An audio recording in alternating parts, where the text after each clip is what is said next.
चलिए तो team India अब T20 वर्ल्ड कप 2026 के सेमीफाइनल में पहुंच गई है। रविवार को खेले गए मुकाबले में सुपर 8 के मुकाबले में भारतीय टीम ने वेस्ट इंडीज को 5 विकेट से हराकर सेमीफाइनल का जो टिकट है उसको पक्का किया।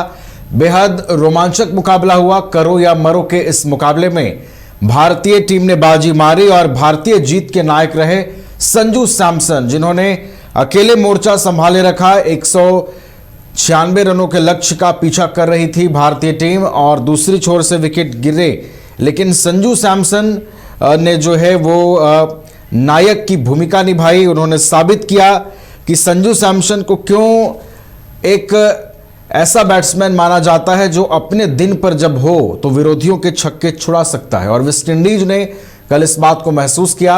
नाबाद पारी 97 रनों की रही संजू सैमसन की। इस पारी ने न सिर्फ टीम इंडिया को जीत दिलाई, वेस्ट इंडीज के जहन में यह पारी लंबे समय तक याद रहेगी। और ये पारी इसलिए भी खास रहेगी क्योंकि भारत के लिए वर्ल्ड कप के सफल रन चेज में यह सबसे बड़ा स्कोर है एक बल्लेबाज के तौर पर। अगर आप देखें तो इससे पहले विराट कोहली के पास यह रिकॉर्ड था, लेकिन अब संजू सैमसन ने विराट कोहली को पीछे छोड़कर शानदार 97 रनों की पारी खेली और टीम इंडिया की सेमीफाइनल में एंट्री कराने में बड़ी भूमिका संजू सैमसन ने निभाई। हमारे साथ हमारे क्रिकेट एक्सपर्ट राकेश रंजन जी फोन लाइन पर हैं, उनका रुख करते हैं।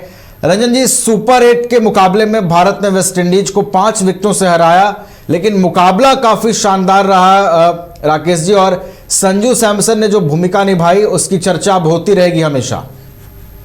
संजू सैमसन ने अपने लाइफ की ये पारी खेली है। ऐसा आप रोज नहीं खेल सकते, लेकिन आप कह सकते हैं कि कल संजू सैमसन का दिन था और जो उनकी मेहनत थी इतने सालों की और खुद को टीम में स्थापित करने की जो उनकी कोशिशें थी वो कल कामयाब होती दिखी। और इससे बड़ी खुशी और उनके लिए कुछ नहीं हो सकती कि जिस मैच में वो चले वो मैच भारत के नाम हो गया। शतक से वो 3 रन चूक गए, लेकिन इस पारी का महत्व तो किसी भी शतक से कहीं ज्यादा है, क्योंकि इस एक पारी के बल पर भारतीय टीम सेमीफाइनल के लिए क्वालिफाई करने में सफल रही है। तो इसीलिए संजू सैमसन कीजिए वो कम है। लेकिन अगर आप देखें इस पूरे मुकाबले को तो यहाँ पर दिखता है कि भारतीय टीम ने टॉस जीतकर जब गेंदबाजी का फैसला लिया था तो एक संशय मन में जरूर आया था कि क्या ये फैसला सही है गलत है। ये देखते हुए कि भारत का T20 world cup run chase में रिकॉर्ड बहुत बेहतर नहीं रहा है। 160 प्लस रनों का चीज जो है भारत ने सिर्फ 3 बार किया था, तो एक संशय था। और फिर जब वेस्ट इंडीज ने 195 बना दिया तो ये बात तो दिख रही थी कि पिच फ्लैट है, बॉल जो है वो बल्ले पर आ रही है, स्ट्रोक आप थ्रू द लाइन जाकर खेल सकते हैं। लेकिन इन सब के बावजूद ये भी याद था कि ये एक प्रेशर मैच है, नॉकआउट मैच है, जो टीम हारेगी विश्व कप से बाहर होगी। तो उस लिहाज से आप देखें तो 195 जो है वो कोई छोटा स्कोर नहीं था। लेकिन भारतीय टीम ने जब शुरुआत भी अच्छी नहीं हुई। अभिषेक शर्मा जो है एक बार असफल रहे। फिर से इस विश्व कप में उनसे जीतने की उम्मीद थी, वो अब तक पूरी नहीं हो पाई है। उम्मीद है बाकी बचे 2 मैचों में वो उन उम्मीदों को पूरा करेंगे। तो उनका विकेट जल्दी गिर गया। फिर आपको ईशान किशन जो इनफॉर्म बैटर हैं उनका भी विकेट जो है गिर गया। तो एक स्थिति ऐसी बनने लगी थी कि एक आपको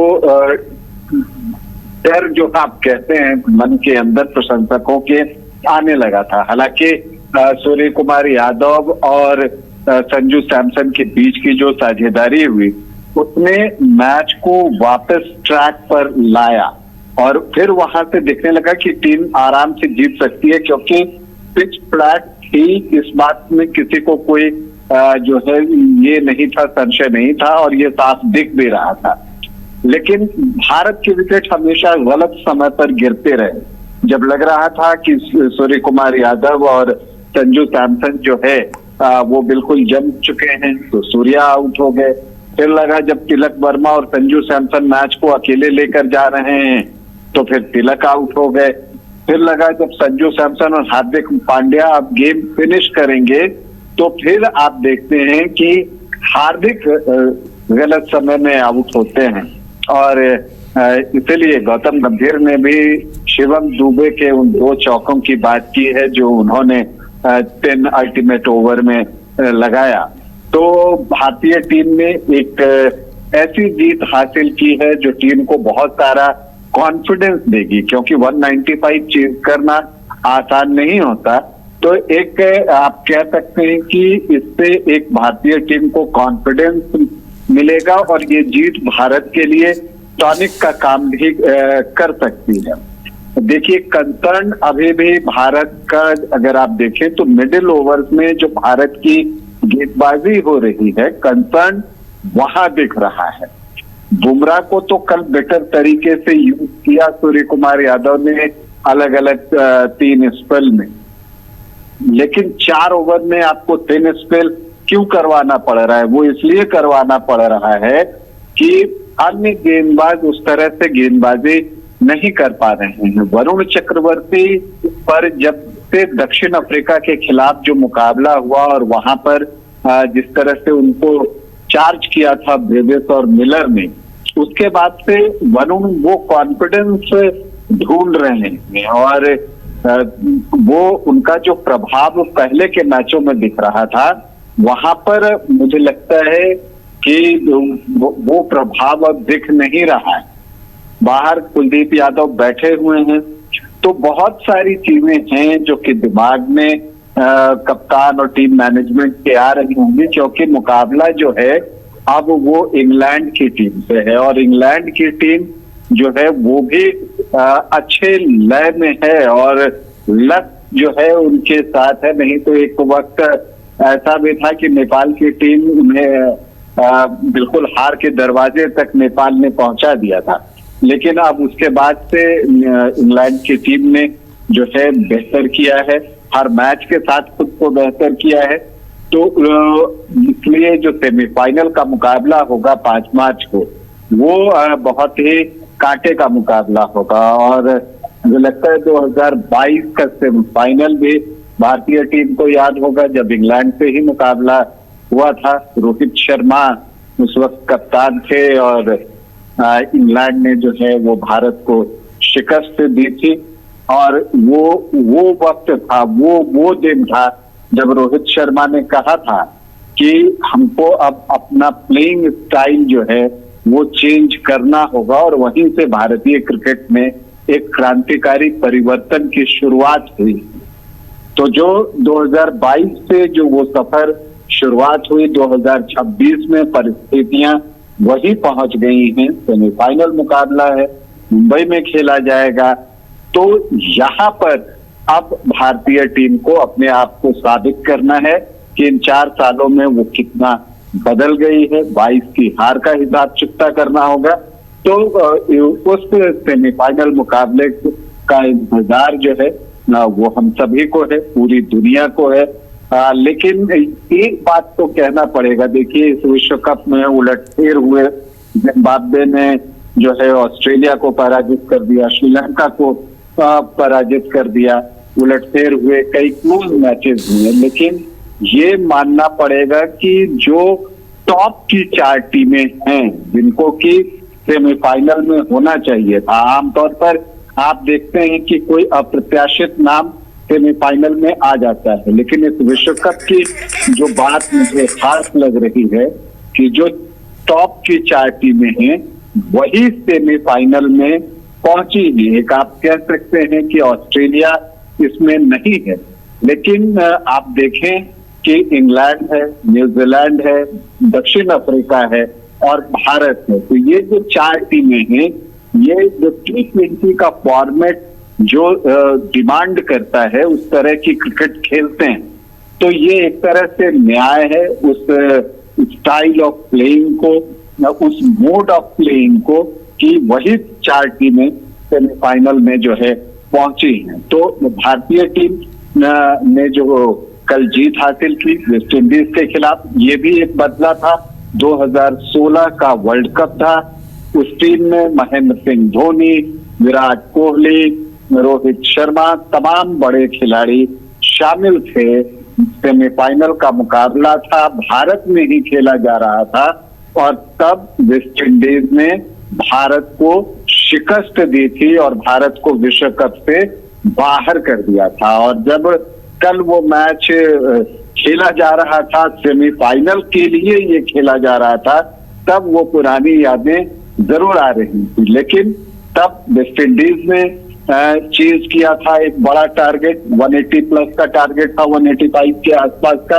अब जो है भारतीय टीम ने 190 प्लस का टारगेट, 195 जो है वो चीज किया है, 196 का जो टारगेट था। तो आप कह सकते हैं कि एक रिवर्सल है। उसी तरह की रिवर्सल की उम्मीद हम सेमीफाइनल में भी कर रहे हैं, जो 2022 के ठीक उल्टा हो। तब इंग्लैंड की टीम जीती थी, अब हम सोचते हैं कि भारतीय टीम जीत सकती है।